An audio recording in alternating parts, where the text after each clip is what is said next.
Magandang araw.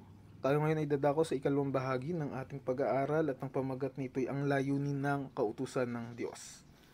Ang pagtalima ay lagi at saan man ay palatandaan ng pag-ibig at katapatan. Sinabi ni Jesus, siyang mayroon ng aking mga utos at tinutupad ang mga iyon ay siyang nagmamahal sa akin. At ang nagmamahal sa akin ay mamahalin ng aking Ama at siya'y mamahalin ko at ihahayag ko ang aking sarili sa kanya. Juan 14 verse 21. Si Jesus ay naparito sa sanlibutang ito upang iligtas tayo mula sa kasalanan. Sinabi ng anghel kay Jose, siya ay manganganak ng isang lalaki at ang pangalang itatawag mo sa kanya ay Jesus, sapagkat ililigtas niya ang kanyang bayan sa kanilang mga kasalanan. Mateo 1 verse 21. Unang tanong, sa ano itinutulad ang kautusan ng Diyos? Galatia 3 verse 24. Kaya't ang kautusan ay naging ating tagasupil hanggang sa dumating si Kristo upang tayo ariing ganap sa pamamagitan ng pananampalataya. Ang kautusan na binabanggit dito ni Pablo ay tumutukoy sa buong panuntunan ng Hudyo. Kaya kung dumating na tayo sa talatang 25, sinasabi ni Pablo na hindi na tayo itinuturo kay Kristo ng gawain ng Huda. Siya ay dumating na. Ang lahat ng kautusan ng Israel, pangmoralidad, pangrito at iba pa ay itinuro sila sa Mesiyas, ngunit tinanggihan nila siya nang siya ay dumating. Ikalawang tanong, sa anong bagay pa itinulad ang kautusan ng Diyos? Santiago 1:23 hanggang 25. Sapagkat kung ang sinuman ay tagapakinig ng salita at hindi tagatupad, siya ay katulad ng isang tao na tinitingnan ang kanyang likas na mukha sa salamin, sapagkat minamasdan niya ang kanyang sarili at umaalis, at agad niyang nalilimutan kung ano ang kanyang katulad. Ngunit ang tumitingin sa sakdal na kautusan, ang kautusan ng kalayaan, at nananatili na hindi tagapakinig na malilimutin, kundi tagatupad na gumagawa, siya ay pagpapalain sa kanyang gawain. Ikatlong tanong, ang kautusan ba ay nagpapakita ng kalooban ng Diyos? Awit 40 verse 8, kinaluluguran kong sundin ang iyong kalooban, o Diyos ko, ang iyong kautusan ay nasa loob ng aking puso. Samantalang ginagamit ni Pablo ang salitang kinauuwian ng kautusan, Roma 10 verse 4, ang pakahulugan niya ay layunin o adhikain. Ang layunin ng kautusan o ang adhikain ito ay sakdal na pagsunod o kabanalan. Ito ay hindi maibibigay ng nagsisising makasalanan. Ngunit nagampanan ni Kristo ang layunin o adhikain ng kautusan para sa kanya na nananampalataya sa kanya. Kung nananampalataya kay Kristo, ang isang tao ay pinatawad na at inaaring matuwid.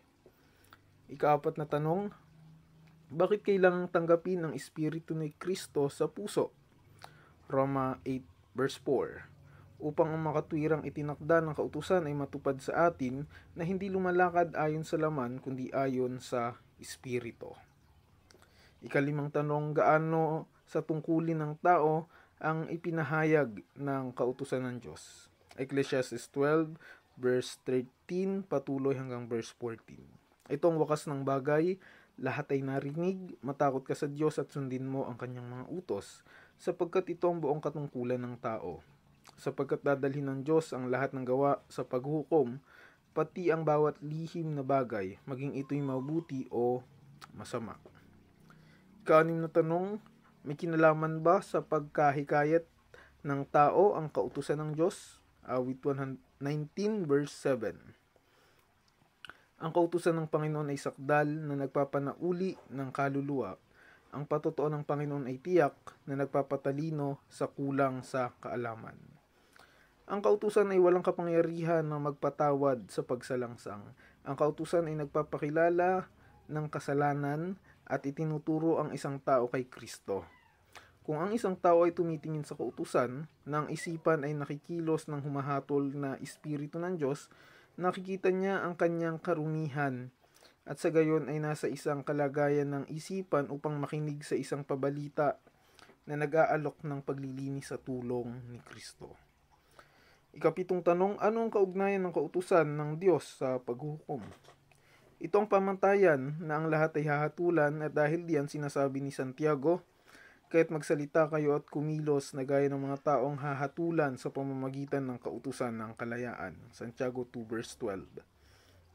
Sinasabi ni Juan, sapagkat itong pag-ibig ng Diyos, nating tuparin ang kanyang mga utos. Unang Juan 5 verse 3. Binabanggit ng Biblia ang maraming mga pagpapala na matatamo ng nagsisipag-ingat ng kautusan ng Diyos.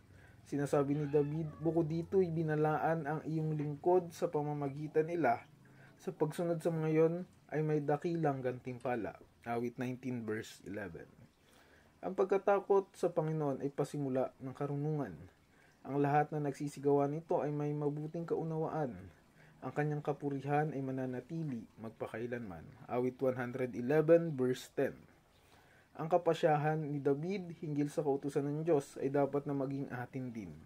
Basahin ang awit 119 verse 8. Sa ikatlong bahagi ng ating pag-aaral, ating tatalakayin ang may pamagat na ang kautusan ng Diyos ay nananatili kaya o pinawi na.